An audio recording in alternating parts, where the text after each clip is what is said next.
This podcast may contain disturbing content for some listeners. It's intended for mature audiences. Listener discretion is advised.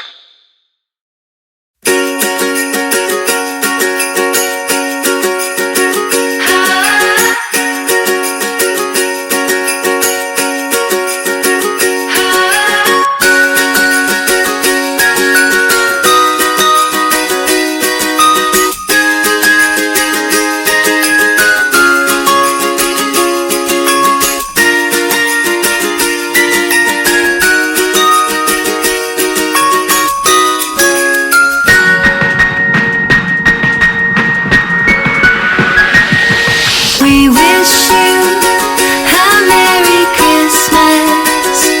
We wish you a Merry Christmas. We wish you a Merry Christmas and a Happy New Year. We wish you a Merry Christmas and a Happy New Year. This is True Crime XS Christmas.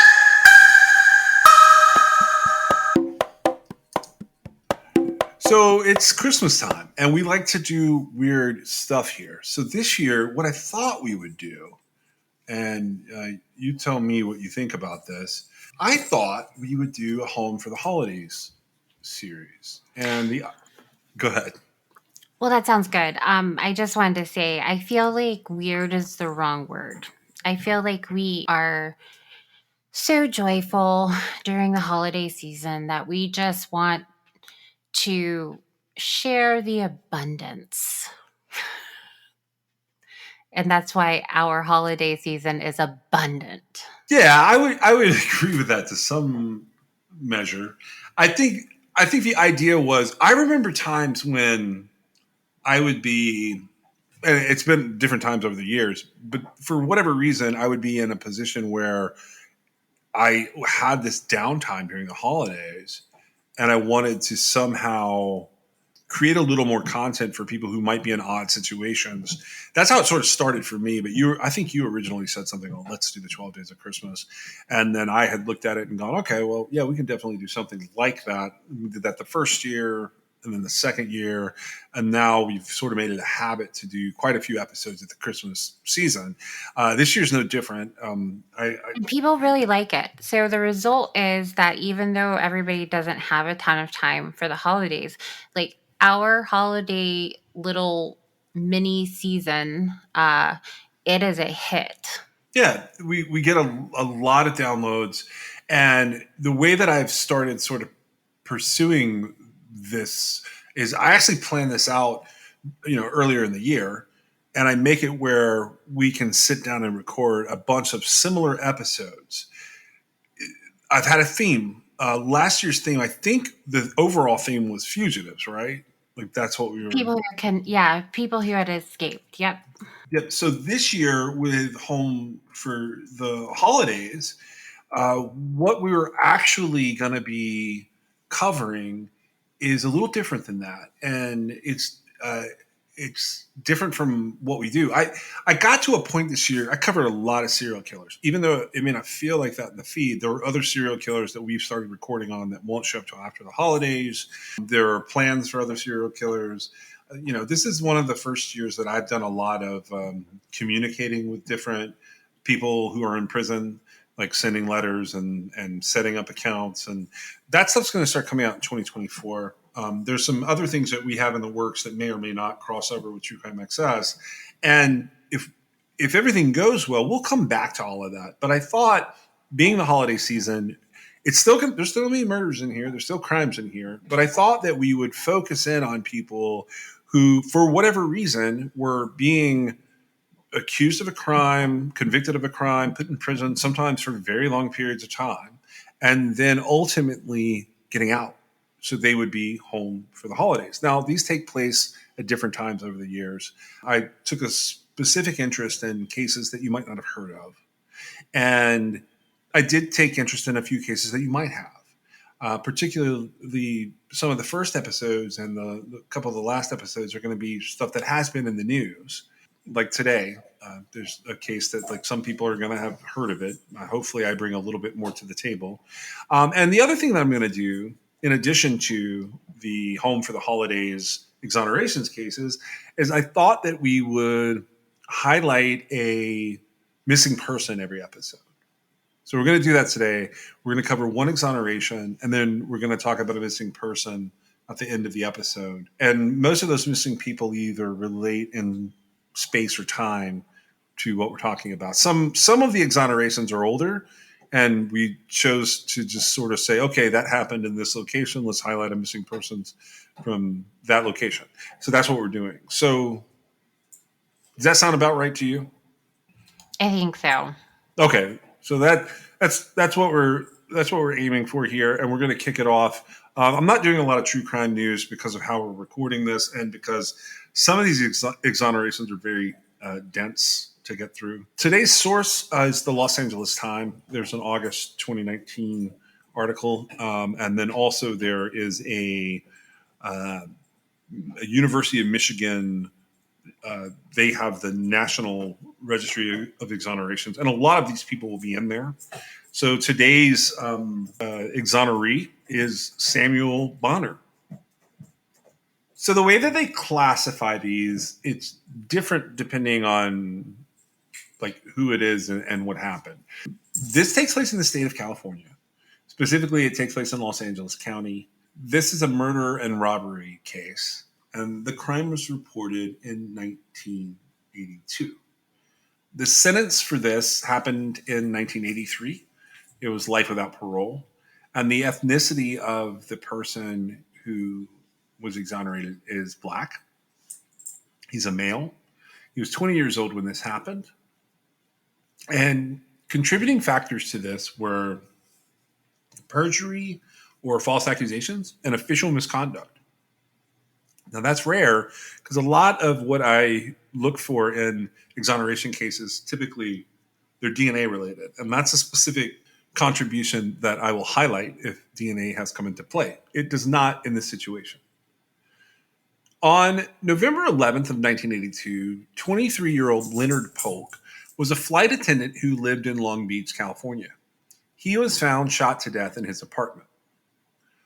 Around 3 weeks later, police arrested 20-year-old Samuel Bonner and 23-year-old Watson Allison.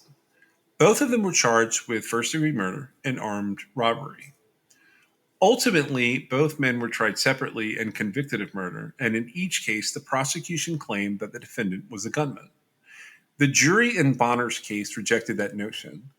Although the prosecution sought the death penalty for Bonner, he was sentenced to life in prison, while the jury in Allison's case convicted him of being the gunman, and he was sentenced to death. Okay. Right there. A lot of differences going on, wouldn't you say? Yes. So if you go and read in the Los Angeles Times, Aline Chekmedian wrote an article about this that comes up August 23rd of 2019. It's an interesting article, and it starts off with a jailhouse informant's lies put him in prison for 37 years. Now he's free. As soon as Samuel Bonner entered the Long Beach courtroom with his wrist chained to his waist, the judge made a simple, yet for Bonner, unprecedented request. The judge asked the bailiff to remove his shackles. This is the moment, Bonner thought. This is it. It was the closest thing to freedom he had felt in 37 years. The hour or so that followed was just as remarkable for the man who always insisted he was innocent of murder.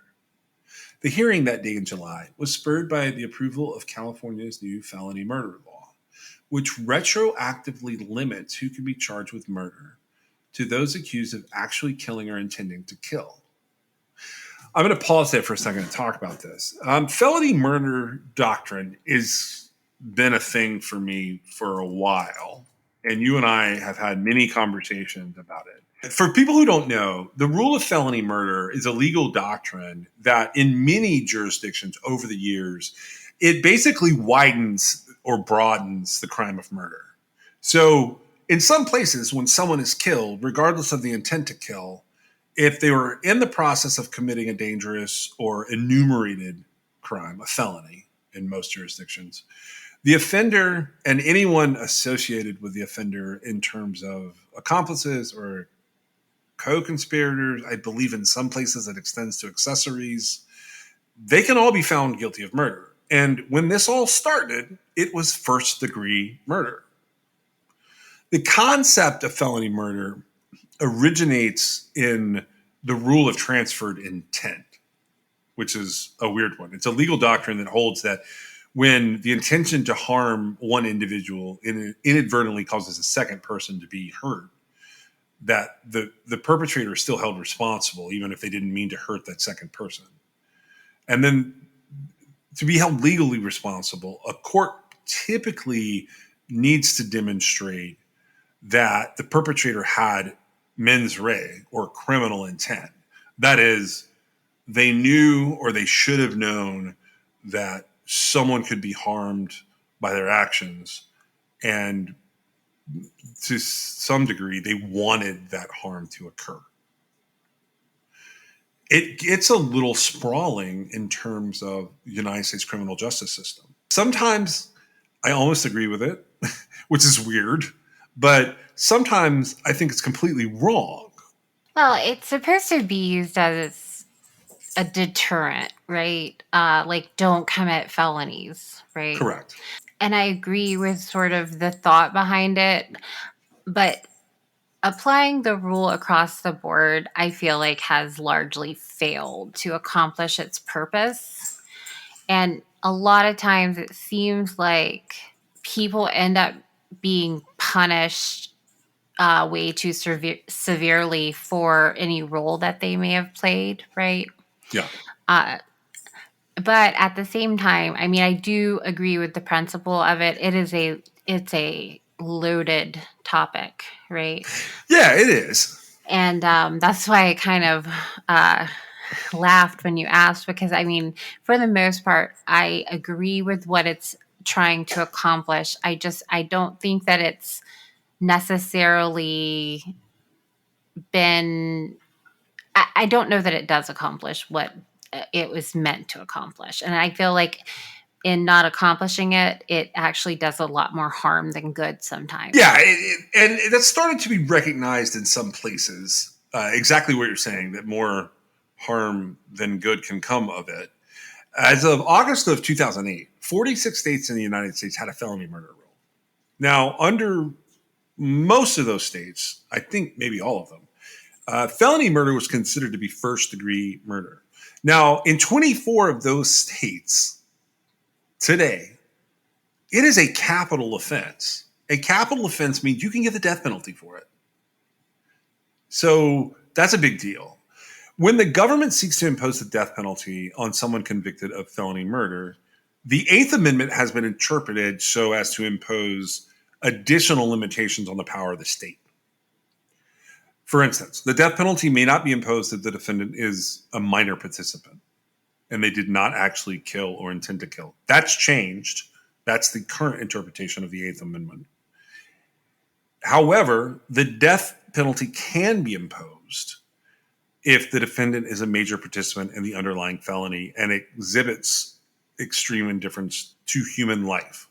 Now, the Eighth Amendment, for people who don't know, in general terms, it protects against imposing excessive bail, excessive fines, or what's known as cruel and unusual punishments.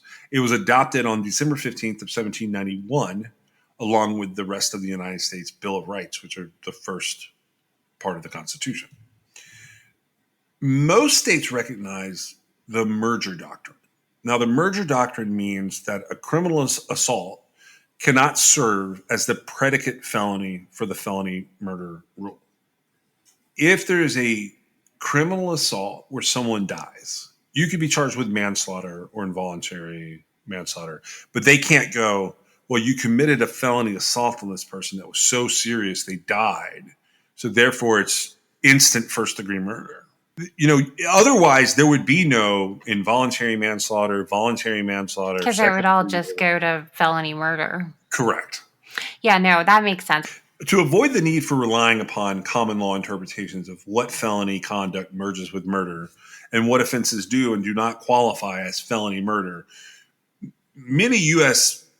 states, local jurisdictions, and I guess federally, they explicitly list out what offenses qualify in a felony murder statute. Like, for instance, federal law says terrorism, kidnapping, carjacking, those count as felonies that can result in a felony murder charge if someone dies. If you look at the American Law Institute's model penal code, it doesn't have a felony murder rule, but it allows the commission of a felony to raise a presumption of extreme indifference to the value of human life. The felony murder rule is effectively used as a rule of evidence. So, putting it under that, you could include robbery, rape, forcible intercourse, arson, burglary, escape. Those can all be predicate felonies upon which a charge of first degree murder under the felony murder rule could be obtained. Does that make sense? Yep. Okay. Now, in the state of Kentucky, the common law felony murder rule has been completely abolished. Now, New Jersey follows the model penal code, which means certain things apply. Michigan has abolished the common rule, and Hawaii has abolished the common rule. There are other areas where they are seeking to limit how the felony murder rule is used by statute.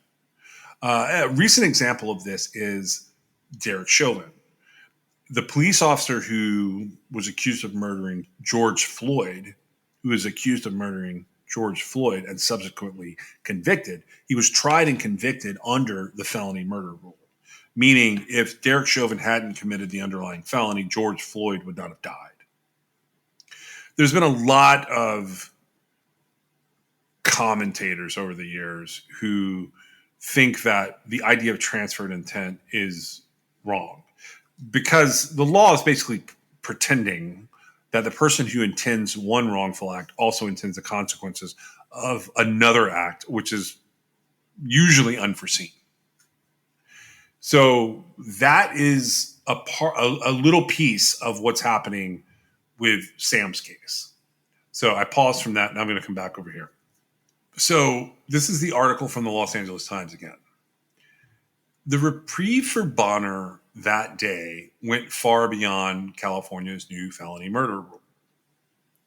Bonner and more than 1,600 others who sought relief, and at the time of this article in 2019, 10 of those convictions had been undone. Superior Court Judge Daniel J. Lowenthal, he declined to resentence him, and instead he ordered him released. He cited misconduct by a prosecutor who had used a shady jailhouse informant. Besides the informant's testimony, he said, there was little, if anything, linking Samuel Bonner to the crime at all. That the death penalty was sought against someone based on testimony that was known to be false is horrifying and shocks the conscience, according to the judge. The saga began on Veterans Day of 1982, when Leonard Polk was found inside his Long Beach apartment in a pool of blood, having been severely beaten with 2 bullets through the back of his head. Bonner and an acquaintance, Watson Allen, were charged with killing Polk during a robbery. That made both of them eligible for the death penalty if they were convicted. At Bonner's trial, the prosecutor at the time, Kurt Seifert, argued that Bonner was the gunman, despite a weak connection to the crime scene. An undercover officer testified that he saw Bonner and Allison driving around Bonner's 1964 Ford, rumbling and smoking, and that they thought that they looked suspicious.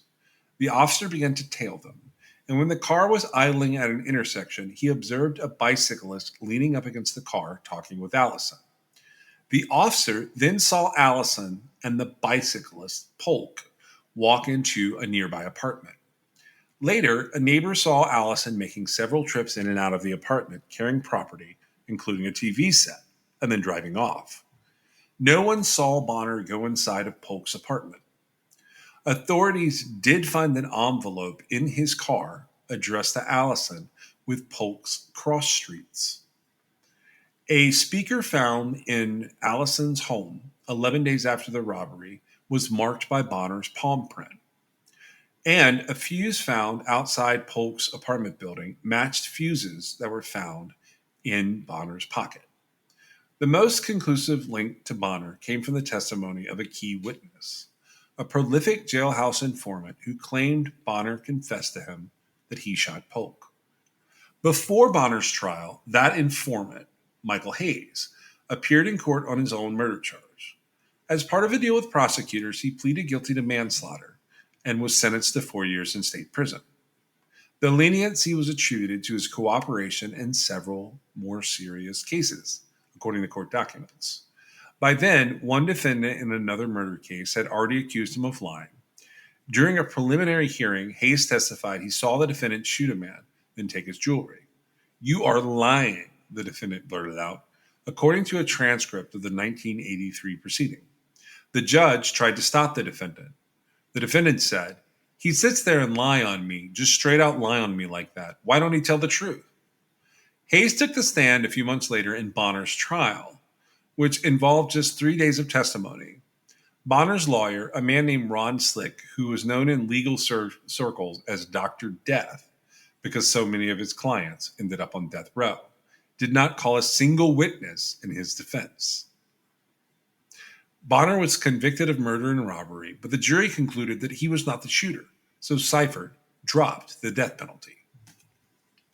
At Allison's trial soon thereafter, Seifert presented a separate panel of jurors with a different theory, in which Allison was the gunman and Bonner had a relatively minor role as the wheelman who never even entered the apartment. The prosecutor never brought up the alleged confession by Bonner. Allison was convicted and sentenced to death. In a deposition decades later in Allison's habeas case, Seifert called his strategy, arguing at Allison's trial that Bonner never set foot in Polk's apartment, a boo-boo, and the big oops, according to court documents. A detective deposed around the same time said based on the evidence, he and his partner didn't think that Bonner killed Polk. He couldn't remember if he formed that conclusion before or after Bonner's trial, or if he related to Seifert. Allison's death sentence was eventually overturned, and he was resentenced in 2012 to 25 years to life. He came up for parole again in January of 2020. 19 days after his verdict in 1983, Bonner wrote a letter to the judge saying he didn't get a fair trial. He wanted to tell his side of the story, he wrote, but Dr. Death didn't let him testify. Slick, according to this author, could not be reached for comment. Bonner continued his fight for decades. He lost his appeal and his habeas petitions. Once, because the paper was not filed on time. He said he was found unsuitable for parole several times because he wouldn't accept responsibility for the crime. That's something that you and I have pointed out time and time again. When people don't accept responsibility for a crime, it's almost impossible for them to get parole in a lot of jurisdictions. That's correct. Bonner says to LA Times, "I expressed my empathy for the family. I can't take back something that I didn't do." The repeated rejection had left him numb, he said, but he never stopped believing that one day he'd be set free. In 2002, another case was overturned because Michael Hayes had lied about a jailhouse confession.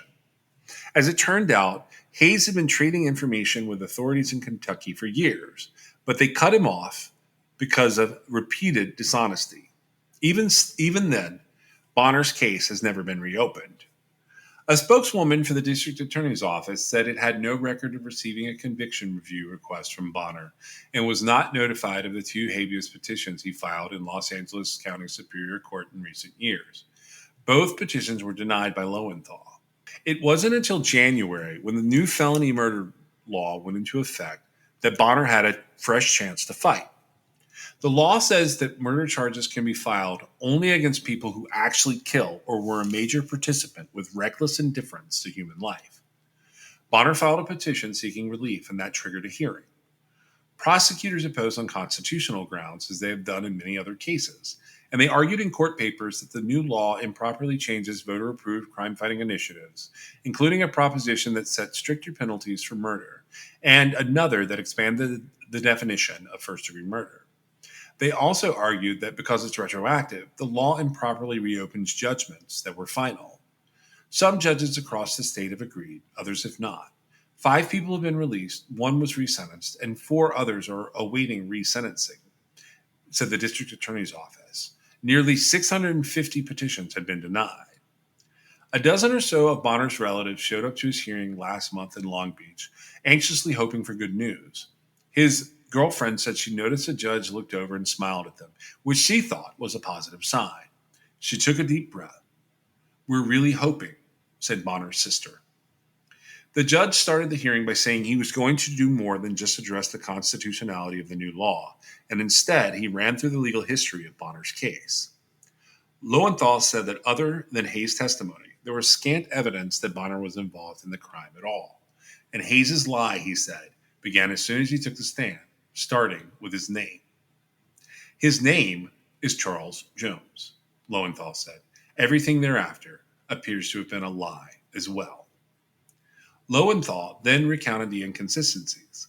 Hayes testified that Bonner said he shot Polk with a .357 Magnum, but Polk was shot with a .22 caliber gun. Hayes testified that Bonner told him he stole money, but the evidence shows that there was no money taken. Hayes testified that Bonner told him he woke Polk up and shot him, but the evidence shows Allison and Polk had just entered the apartment. Hayes testified that Bonner told him he entered Polk's home alone, but Allison's fingerprints were found inside. Hayes testified that Bonner told him he'd shot Polk once, but Polk had been shot twice. Seifert, the original prosecutor, would admit decades later in a deposition that when he heard Hayes describe the gun as a .357 Magnum, he knew that the informant was lying. Seifert is now retired and could not be reached for comment on this article. Lowenthal said that Seifert's presentation of inconsistent theories at the 2 trials, with new evidence, violated due process. It's axiomatic that a prosecutor's function is not merely to seek convictions, but also to honor the truth. But here, that did not happen. The district attorney's office said there was no record that Seifert, whose deposition came 8 years after he retired, communicated his concerns to a supervisor. His deposition, conducted in Allison's federal case in which the district attorney's office wasn't a party, did not trigger a review of Bonner's case. The prosecutor who appeared in court last month urged Lowenthal to give her office more time to evaluate the merits of Bonner's petition, setting off a fiery exchange. "You are considering releasing a convicted murderer," said Deputy District Attorney Evelis DeGarmo, who did not try the case and was standing in for a colleague. "Convicted because of prosecutorial misconduct," Lowenthal replied. DeGarmo said she was not in a position to respond. "If that has happened, we will be the first to concede as we have in the past. Justice is important to us, Your Honor, as we've indicated." "Apparently not in this case," Lowenthal quipped. DeGarmo said she had come to court that day only prepared to address the constitutional argument. "You have ambushed us, Your Honor, by setting it for one motion and hearing an entirely different motion, when we have no documentation about it." Ultimately, Lowenthal declined to re-sentence Bonner for the underlying robbery charge, citing gross prosecutorial misconduct. Judges who have vacated felony murder convictions in other cases have re-sentenced defendants for whatever the underlying offense led to the killing, whether it be a robbery, assault, or other crime. In one recent case, a 25 years to life sentence for murder was reduced to 4 years for the remaining assault with a firearm charge. Instead, Lowenthal dismissed both the murder and the robbery charges. He urged the district attorney's office to evaluate whether any other convictions were procured in the same unscrupulous manner. DeGarmo objected. "Don't interrupt me," the judge said. "That's very offensive," she said. "Don't interrupt me or you're going to be removed from this court," he said.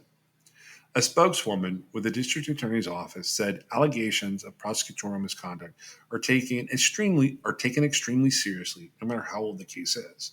She noted that the case is now reviewing Bonner's case and other cases involving the same jailhouse informant. Lowenthal ordered Bonner released from custody. Bonner, who turned 57 this month, showed little emotion at the time. Behind him, his relatives cheered and applauded. Some wept, they all smiled. His sister and his girlfriend hugged each other tightly. "Thank you, Jesus," someone said. Outside the courtroom, a niece FaceTimed one of Bonner's sons. "Your daddy's coming home," she told him. Bonner was released from LA County Jail, where he'd been held while awaiting his court appearances on July 11th. He spent that day with his sisters in Long Beach, meeting nieces and nephews he never got to know. He visited his kids, including a daughter who was born just a month before he was locked up. She grew up speaking with him regularly over the phone and in letters, visiting when she could, so having him home was easy. Tamika Bonner, who turns 37 in October of 2019, said, "We never lost touch. He's a really good supporter mentally and spiritually. He just wasn't around physically." Bonner is now continuing the schooling he started in prison. He's enrolled in culinary courses and hopes to one day open a restaurant. He's also interested in a trucking career because it'll allow him to travel and be outdoors and see a lot of things he wasn't able to see. "Whatever he does," said Tamika, "I'm behind him 100%. Bonner and his mom chat at least twice a day. Once to say good morning, again to say good night, and sometimes they just sit on the phone, not even exchanging words because they can't. "I don't have to wake up to the control of somebody else," said Bonner. "I have control of my life now, and that's a good thing." So what do you think of this case? I think that it is an example of one of the most terrible things that can occur in our system, our justice system. And the reason I say that is because, like, nothing changed. Like, you opened this story with, like, this isn't a case where, like, DNA evidence was revealed, right? Right. Yeah. Every single thing about this case was exactly the same on the day that he was released as it was the day that he was put in jail, except somebody said, hey, that key witness, the only person who tied Mr. Bonner to the crime, he lied. And here's how he lied. And it directly contradicts the facts of the case. And like, this guy was factually innocent, and it is actually a bigger atrocity than somebody who was put away based on, or I'm sorry, I guess they would be being exonerated for newly found DNA evidence, right? Right. Because at least a lot of times in those situations, we don't necessarily get all the information that led to their conviction without digging further. But like in this particular case, a jailhouse snitch was the only reason he went to jail. And the prosecution knew it at the time they allowed him to testify. Now, I saw where Bonner's attorney at trial, and so this would have been 1983, Ron Slick was his name. Yeah. And he was actually known as Dr. Death because so many of his clients, which the number is 8, Yeah. were sentenced to death. You know, it was fortunate that Bonner wasn't sentenced to death, right? But that's a small victory. He was in jail for 36 years. Yeah, 36 years. It's an interesting story beyond like what I just said in this little article here. There's a lot that was wrong with this case, like from the jump, let alone the problems with the informant. There were so many problems with this case. And when I was reading about it, I kind of wanted to kick things off with a case that had like some kind of a happy ending to it. And it was hard to find it because if you read through, like if you go back, so that was from the LA Times writing about it. And if you read through the Michigan setup, they sort of explain some of this. But that judge in Judge Lowenthal in 2019, kicking this, that's really what like brought all this to a head. And it looked like the district attorney were pretty set on they were going to like run this case back through and retry it. Well, they wanted the judge to resentence him On the on the lesser charge, right? And the judge refused because his representation at this time, when it was because the law changed, right? And so they got like a fresh perspective on it, and the attorney took the opportunity to point out all the problems that were present in the case, right?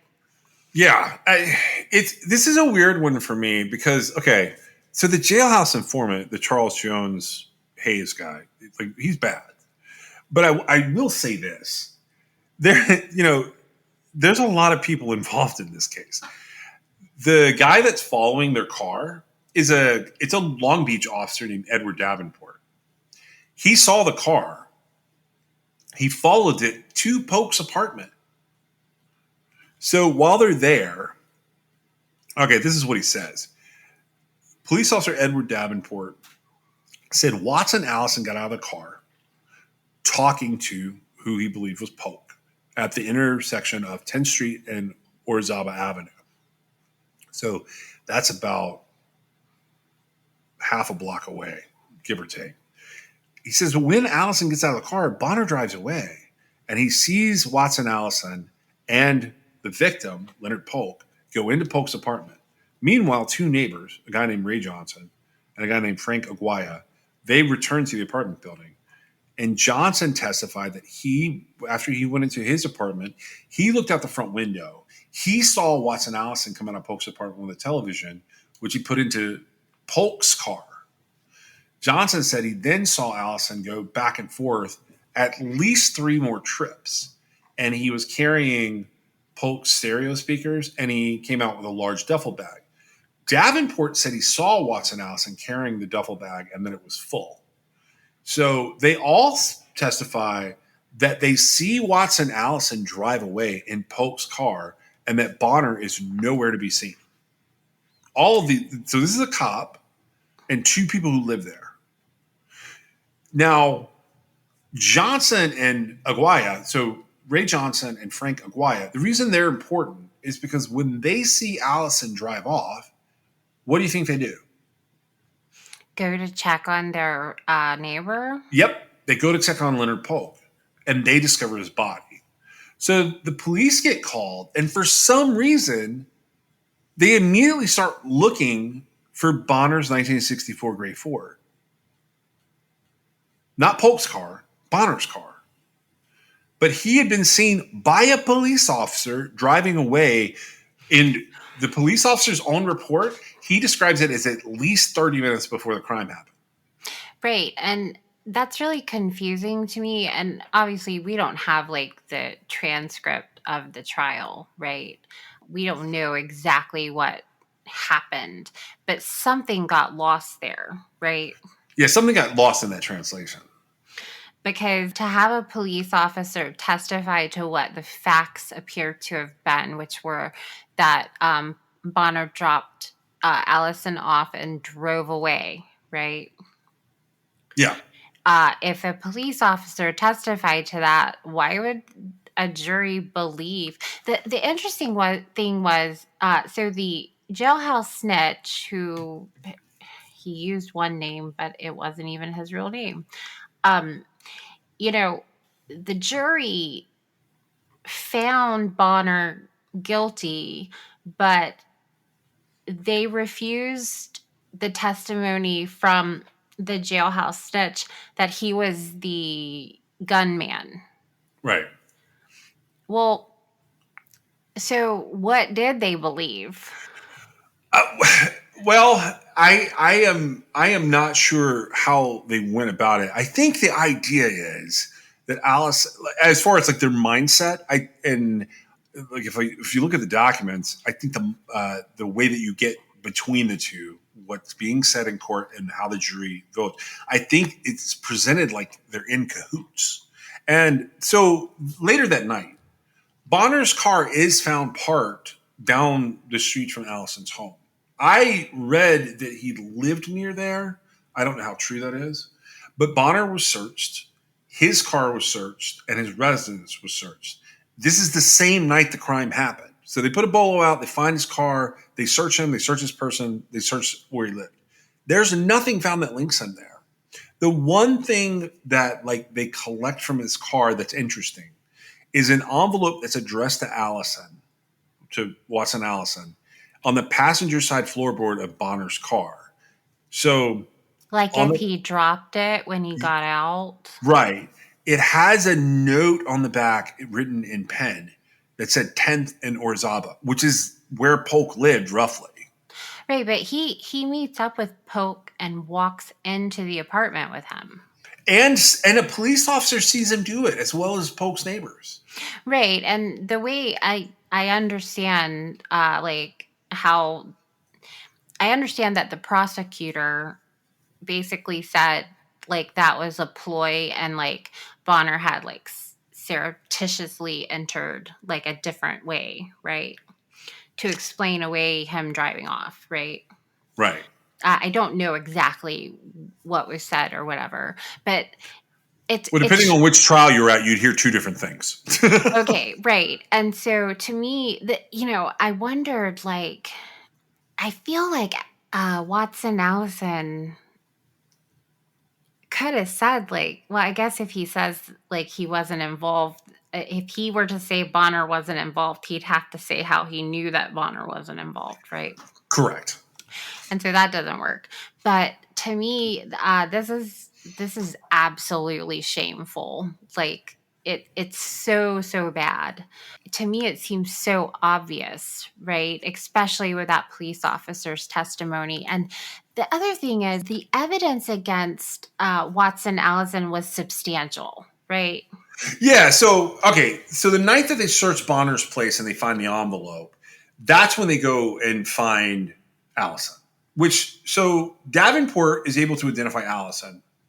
They search this garage that Allison is renting, and they find pretty much everything that wasn't in Polk's apartment that was supposed to be is in Allison's garage, except they don't find the television he walked out with, and they don't find the duffel bag. They find the items that they believe were in the duffel bag, but they don't find the duffel bag itself.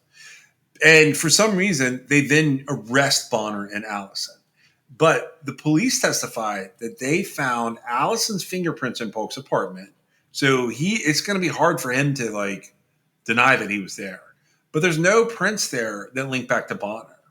They find Bonner's palm print on one of the speakers, the amplifier for one of the speakers in Allison's, either in his house or in his garage. And that speaker came from Polk's apartment. However, the defense pointed out at trial that between the time the crime occurs and the time they discover the amplifier, 11 days have passed. And he just touched it while it was there. Exactly. And Bonner had definitely been to Allison's home. So if it's in his house and not in the garage, then, Bonner probably touched it in passing. Now, Angela Hunter, she's Leonard Polk's cousin and lived with him at the time. She was the one who identified the stolen items that had been recovered. And she testified that a crate containing about 100 record albums had been moved from against the wall to the middle of the floor in the living room, like moved out so they could get to other things. The Long Beach police said that crate was so heavy that it would have taken at least two people to move it. So that's like a kind of an idea that maybe there was someone else there. But like you said, the theory was that Bonner like snuck back over there after driving off. And ultimately, the jury doesn't believe that he's the gunman, but they think he's involved as an accessory or like a co-conspirator, so they convict him. Do you think that was based solely on the thing having to have two people to move it? I think it was based on that and Michael Hayes. Michael Hayes saying but that he Bonner said he shot him, though, and they didn't believe that. I think Michael Hayes puts Bonner there. The jury basically thinks to themselves, okay, well, he's there because maybe he's over bragging to this guy or puffing himself up for some reason. So he's admitted to being there. We don't think he shot him, but we think he was there. So we're gonna convict him, but we're gonna tell him we don't think he's the gunman. Well, that's what gets him life without parole. Correct, as opposed to being sentenced to death, right? Right. And this is all happening in 83. But you got to remember, 84, when Allison goes on trial, they start flipping this story. Right. The prosecution blamed both defendants. Right. And so a couple of things come up there. You're right. A couple of things come up, though. They switched that Allison is the gunman. And in that trial, other things changed too. Polk's cousin, Angela Hunter, she says during Allison's trial, she's like I either the defense took it further, or the prosecution took it further, and she says that the crate thing was misunderstood. Like she says, the crate was moved to the middle of the room, and then it was like the albums were swept off of a shelf into it. Like they moved the albums into the crate, like they were going to leave with them. And there was a Long Beach police officer there named William Collette. He testified that one of the shoe prints found next to the fuses in front of Polk's apartment was pretty close to the pattern of the shoes worn by Allison. And he mentioned that Bonner's shoes had been excluded as being the source. Michael Hayes is not called back to testify again. During the closing argument of Allison's trial, the prosecutor, Seifert, he says, the evidence points to Allison as the one going in, and all the evidence that's reasonable and believable that you will look at shows Bonner drove the Ford all the time, and he was not the inside man. Seifert also argued that the neighbors saw the defendant going in and out, taking the stolen property. They didn't see the other guy at all, except driving the Ford, which the evidence showed that, Sam Bonner owned it. The only evidence of anyone present in the apartment was the fingerprint of Mr. Allison. So he told the jury that the positioning of Bonner's palm print on the amplifier precluded it from having been placed while the amplifier was inside Polk's apartment. He's basically saying what you said, that Bonner just casually put his hand on this days later. And that's the same prosecutor that earlier prosecuted Bonner for the crime. Yeah, it's Seifert in both instances. And basically what he ran into. Now, I know that the judge goes with prosecutorial misconduct. Ultimately, I'm just going to side with Judge Lowenthal on this, but I'm going to say this about it. I think Seifert was just met with a defense on a case he had put out of his mind in terms of the Bonner side of it. And all he was doing here was prosecuting. Like there is misconduct? Yeah, because when you're prosecuting two cases like this, you should know that the evidence is different. And if you present it as different, that you probably are in trouble. So the defense being able to look at his previous trial gives them a heads up. If you flip-flop this and Bonner goes second and Allison goes first, you probably have, the opposite result. Right. If Allison goes first and Bonner goes second? Actually, I mean, yeah, maybe. Except to me that the evidence remains against Watson, Allison, right? As far as I wasn't sure exactly what you meant by flip-flop, but I don't feel like if the trials were reversed that Allison would now be get out of jail. Well, you have you're right. You have other problems. I don't think Allison's out yet, but I do think he's eligible for parole. Bonner's out. Bonner got a payout this summer. Correct, but Bonner is factually innocent, and I feel like the case made against Watson Allison was solid. I don't feel like there's any doubt that he was responsible for what occurred. This brought up an interesting point to me that I haven't had a whole lot of information on, but because of the testimony of Michael Hayes, which that's his pseudonym, being partially believed, right? That makes me wonder how often stuff like that happens. Because, in a trial, the prosecution puts on the case, the defense raises the defense for their defendant, and the jury gets to absorb all that, and they decide the credibility they're going to give to the information, right? Right. And so I'm always curious to know how a jury interprets a case, especially if I've watched the whole case. And so I find it intriguing that they were like, well, we don't believe that he was the gunman. He was probably, and I think you're probably right about that. He was just bragging, right? Yeah. And I wonder why that didn't, to them, I guess they were thinking he was actually told that, right? Witness was actually told that by Bonner.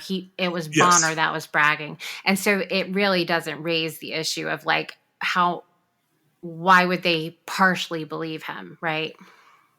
Yeah, I mean, you have, there's trouble with, and Andrew Stein did a pretty good job in his petition. That's the attorney for Sam Bonner in this last stretch of this that gets him out. He does a really good job of sort of unraveling Michael Hayes, Charlie Jones, ever how you want to look at him. He does a good job of getting rid of that. And without him, I think Bonner's still in jail. Because I think Andrew Stein's petition is what gets Bonner out of it. And I think, personally, and I'm going to ask you what you think, but I think that Bonner was actually not involved at all. 100% he was not involved. And I'm going to talk about that with some of these exonerations, because sometimes when people are exonerated, it's on technicalities. Sometimes they could still be an accessory to something. Most of the cases I've tried to pick here, I have some beliefs in what the result was. And I think that Sam Bonner was in the wrong place at the wrong time with the wrong dude who committed a crime. And this one is a good one to kick things off with. And I think it's interesting because the person who actually did it is also convicted around the same time, a little bit later. But it's someone he knew. And Right, I know. And to me, you said he was at the wrong place at the wrong time. I feel like he was like slightly, like, because he dropped him off, he's seen at the wrong place at the wrong time, I or guess. he's at a place just slightly before the wrong time, and it gets lost in this crazy trial testimony that happens, because this shouldn't have happened. I do believe 100% he's innocent of the crime. I don't feel like he had anything to do with any of it. And I can only imagine, the thoughts he must have had over those 36 years about, like, why on earth was I hanging out with that guy, right? Yeah. Or whatever kind of, like, things he could have done differently to not be in prison, basically. Yeah. Among those things is not have Ron Slick as an attorney. Ron Slick has other people that I considered putting on. He has other people who are exonerated, death row too. Well, I know, and that's always concerning. I feel like, He's almost his own podcast series. well, I was just gonna say, like, I don't really get into this very often because I don't usually have the opportunity to kind of see this sort of information altogether. As far as, like, this dude has 8 clients that he defended in a capital case, and 8, I don't know how many total he defended, but of the capital cases he's defended, 8 of his clients have been sentenced to death. I know, it's a lot. And so, to me, and I'm just kind of throwing that out there, I feel like in the event you're a capital defense attorney, right? And you have 8 clients that have been sentenced to death, I feel like maybe you shouldn't be a capital defense attorney. Depends. Man, this is gonna sound terrible, but I have to see the ratio. Like, did he get 50 off?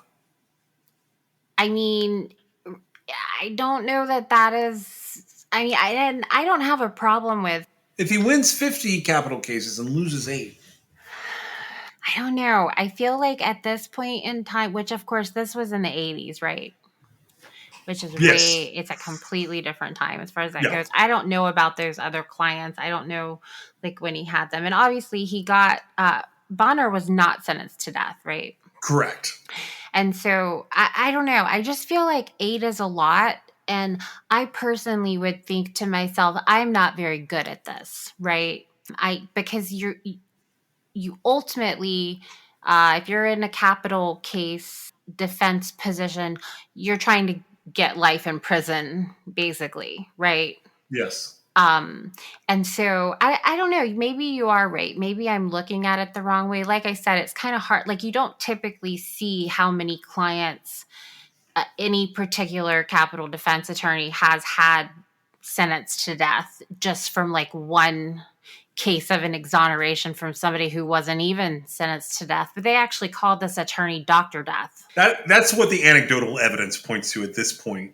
I have a list of some of his other clients, and I've started kind of going down that rabbit hole. It's not really for this episode, but I agree with you. Like Maybe we can come up with that ratio and decide what we think. yeah, that's what I thought. I thought he might come up again later because there are several more serious cases that are his. That a couple of them are just straight out exonerations. At least one of them is a death row conviction that eventually gets overturned, and it's all in the same time period.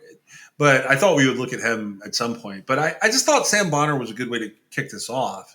Did you have a lot more about this case? I don't have anything else. The last thing I had was so in May of 2020. This is according to Maurice Posley, who was writing this for University of Michigan's National Registry of Exonerations. And some of this information has come from him, and some has come from the earlier source at the Los Angeles Times. In May of 2020, Bonner gets awarded $1,873,620 in compensation from the state of California. And in 2022, he files a federal civil rights lawsuit against the city of Long Beach and Los Angeles County, and that's seeking compensation for the wrongful conviction, that's a little different. Not everybody gets that one. They end up settling. They settled this year in August of 2023. The Los Angeles County Claims Board agreed to settle that lawsuit for $3 million. Right. And so the wrongful conviction, I would say that a judge declaring prosecutorial misconduct during granting the, how do you say that? The release. He granted the release instead of a resentencing. He granted a release. Right. And he does, and, I would say that that is a great indication of a situation where there's been a wrongful conviction, right? Absolutely. And in a lot of cases, a wrongful conviction doesn't necessarily stand because of other things that occurred that made it like a bad conviction, but like there wasn't anything wrongful really about that process. Yeah, so he got about $131,000 a year, give or take, for his 37 years that he's been locked up, and hopefully to make up a little bit for all the things he could never get back. Yeah, and I mean, whatever. At least he got something. 36 years is a really long time. It is. It's crazy. And we do have the missing person that we're covering today. We have one. This is an interesting one. I've never heard, he had never come up in any of my hunting or my searches. Had you ever heard of this guy before? I don't think so. He goes missing December 25th, 1983. He is in NamUs as MP12014. His name is Mark Raymond Kechely, Kechely.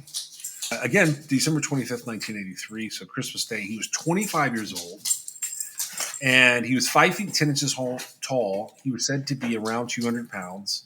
Did not see a lot of information about his clothing, but I saw that he has brown hair with a dark colored beard and blue eyes. He had scars on his left knee and scars on both wrists. I've read a couple of little blurbs about him, basically saying that, there may have been some mental health concerns that went along with this. NamUs has a photograph of him. It's just one photo. It looks to me, and you can tell me if I'm wrong here, it looks to me like that's maybe a high school senior That's picture. like a senior picture, yeah. Okay. So he's in a blue tux. He's got longer hair, and I believe it takes place 5 or 6 years ahead of him going missing on Christmas or being last heard from Christmas. He was last known to be in Mill Valley, California, which is Marin County. So I wanted to touch on him. Have you seen anything else about him other than what I just mentioned? I saw that. So he was last seen alive on Christmas Day of 1983, and he was hitchhiking in Sausalito. There's some brief indications that the scars on his wrist were actually from a previous suicide attempt, and that he had made suicidal statements about jumping off the Golden Gate Bridge, and that he had previously also attempted suicide by overdose. He was depressed, homeless, and told his friends that he didn't want to live any longer. Is that from Uncovered? Or is not being, it's missingin.org. okay. So yeah, it's from missingin.org, and that is really the only source of information I came upon. Now, I thought for a second I was going to share, and then of course, I actually found, I believe, a situation where I may have found him. And so this is a body that was recovered a couple years later. And it was a 5 foot 10 inch male, Caucasian. He weighed 160 pounds. And the unidentified body was in possession of several paperback books, 3 pairs of eyeglasses, a foam rubber mat, pliers, scissors, a portable radio, micro tape recorder, 3 shirts, a vest, coat, trousers, undershort, socks, a bag of clothes, which I guess that clothing was in that bag, and then he was also wearing shoes. But this guy is about the same size, right? Okay. The most important part of that was that when I looked up this particular area and people found, let's see, around the same time, the people that were missing, there was only 7 of them. And most of them, there was a couple of people who were missing in their vehicles, right? And so more than likely they are in water somewhere. And then there was actually an escapee listed there. But so for the most part, Like from a local prison? yeah, for the most part, my point is, like, I was able to categorize all of them, right? As far as like ruling them out as being this body. That makes sense to me. I didn't look that deep into the unidentified parts there. I was just going with, kind of pointing out one missing persons case. You went further than I did, which is cool. Well, no, I just wanted to point out, like, so my point is, like, we bring up this guy, he went missing on Christmas of 1983, and I found, an unidentified, and the body, they don't have any exclusions, neither one of them do. But it's interesting because if I had pulled up all the information and it looked like there were several that could possibly match it, I wouldn't have said anything about it, right? Okay. It's just because there were a total of 7 that met the criteria I put in. That's 7 missing people, right? And Yeah. then going one by one, including Mark, right? He really is the only one that makes sense. That doesn't mean it's necessarily him. It just means that it seems very coincidental, right? Yeah. Yeah, we get into this all the time where we're, if something is odd jurisdictionally, it can throw everything off. But sometimes you can make matches. I think 83, do you think they had DNA for him? I don't know if it indicated it from his They don't. birthday. I'm sure they don't have DNA for him because very little information about him. I don't know what was going on in his life, but he was really unhappy. It sounds like, right? A little bit. Yeah, if you're leaving hitchhiking on Christmas Day, yeah. Well, plus, like, he was telling people he just, like, didn't want to be alive anymore. And I don't see anything from, like, his family or anything. So Looking for him, you mean?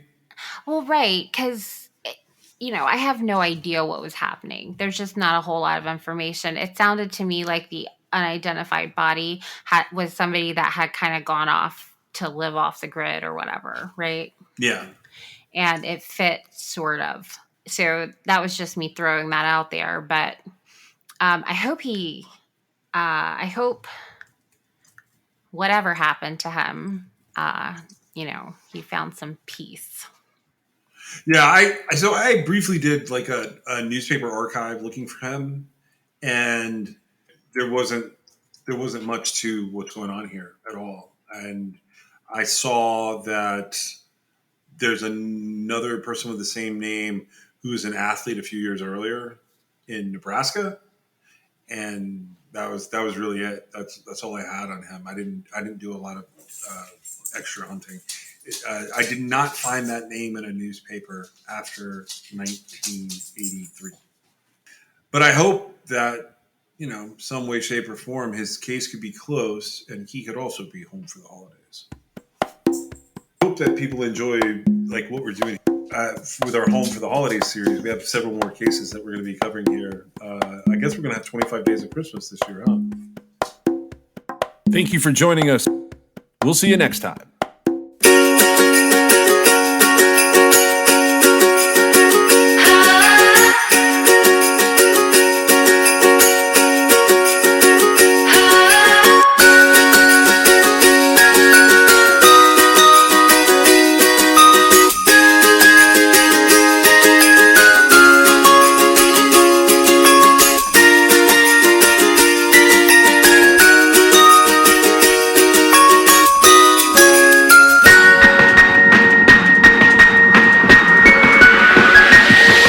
We wish you a Merry Christmas. We wish you a Merry Christmas. We wish you a Merry Christmas and a Happy New Year. We wish you a Merry Christmas and a Happy New Year. This is True Crime XS Christmas.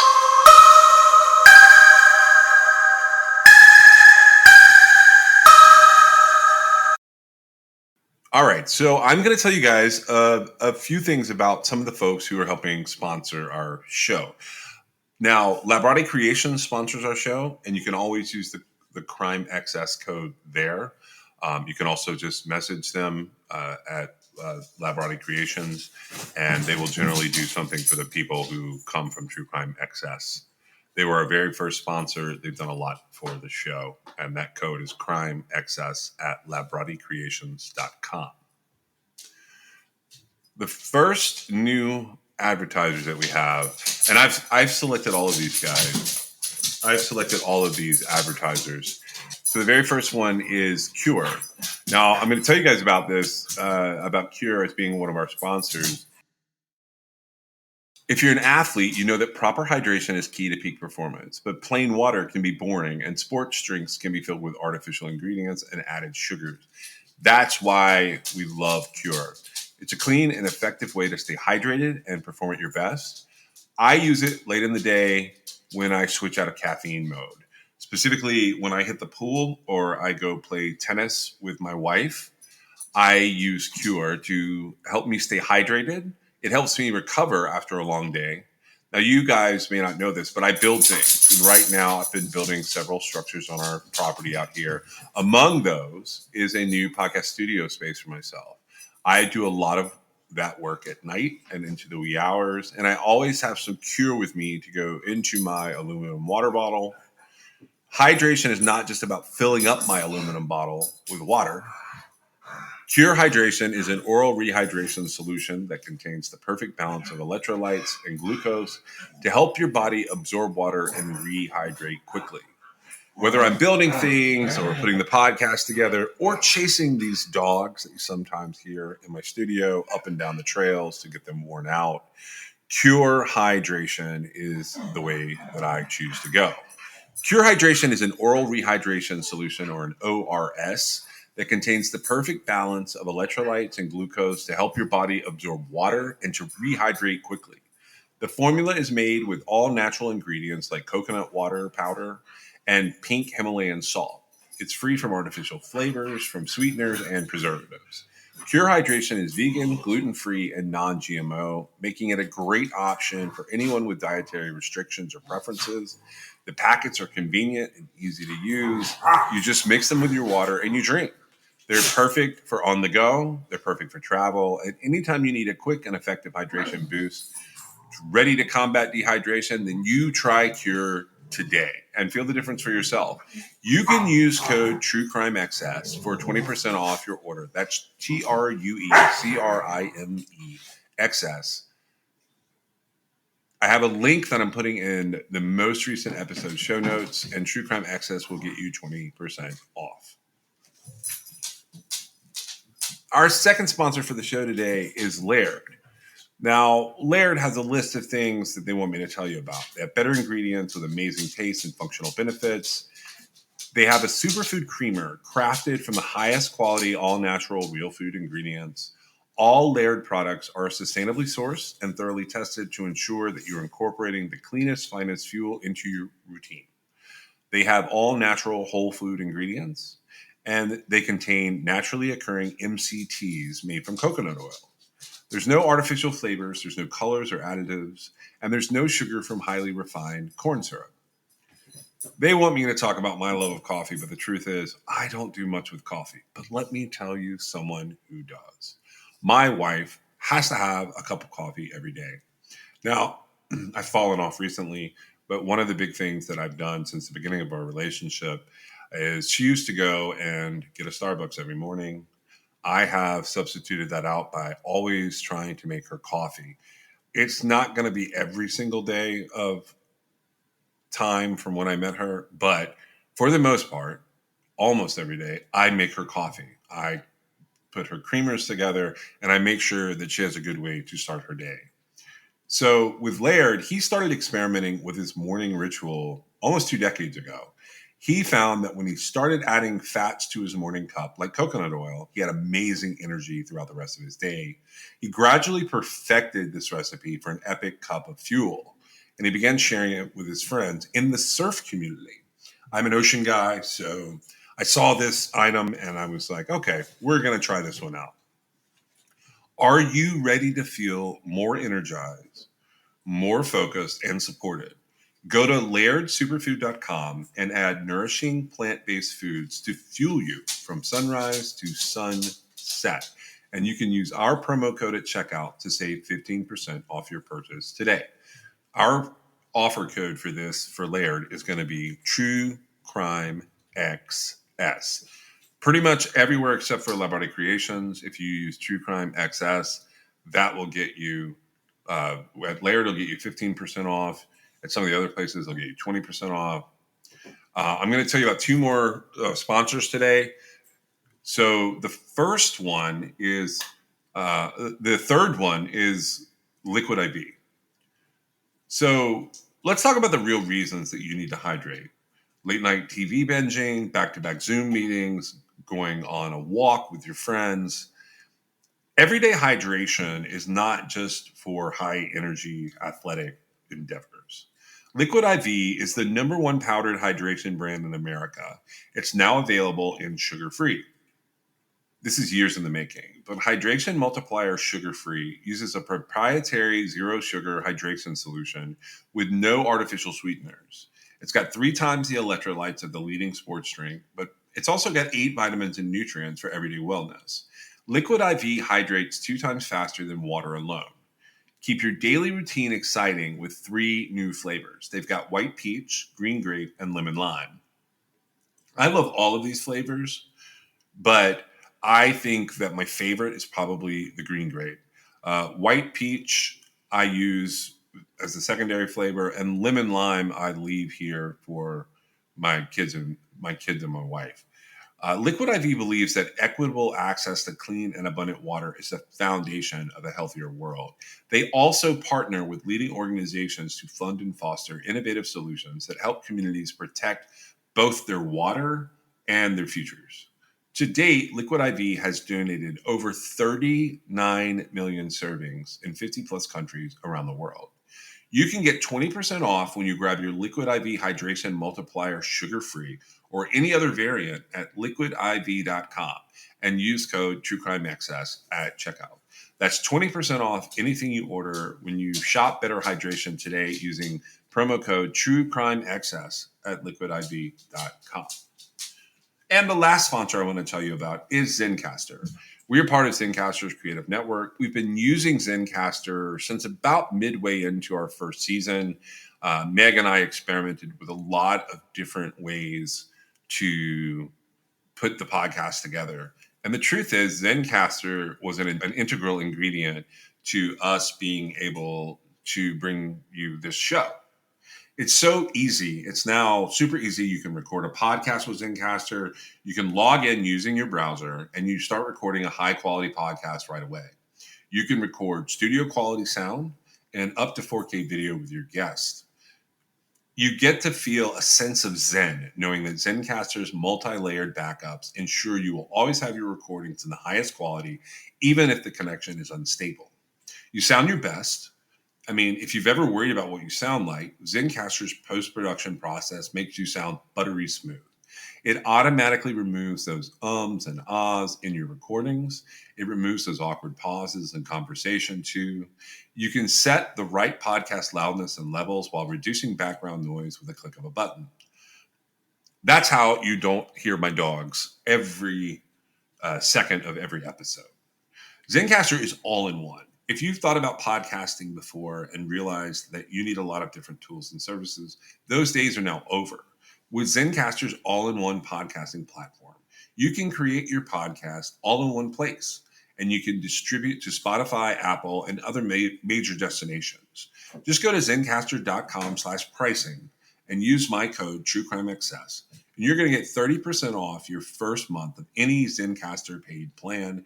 You can also check out the other plans they have available. I want you to have the same easy experiences that I do for all my podcasting and content needs. So zencastr.com/pricing. The offer code is TrueCrimeXS, and it's time for you to share your story today. We are also adding New Era as a sponsor for the show. New Era Cap is a headwear and apparel brand founded in 1920 in Buffalo, New York. Now, I actually have some experience with New Era caps. My dad and I have been through multiple iterations of baseball caps through the years. We collect different styles, different eras, and now my teenager has started his own cap collection and has several New Eras as the centerpieces. Our favorite teams may not be the same, but our outfits are all topped with the same New Era ball caps. We love the quality and the ability to wear what the players are wearing. Not to mention, New Era is the leading headwear manufacturer with quality licensed products. You can support your favorite college or pro team in style from the official headwear provider for the MLB, NFL, and NBA. You can get a stylish accessory for your everyday ensemble and support True Crime XS. Just shop the official headwear and get 15% off when you go to neweracap.com. That's neweracap.com/TrueCrimeXS. You can also use the code TrueCrimeXS at checkout. That's it. That's all you have to do. And that's 15% off your order using the promo code TrueCrimeXS.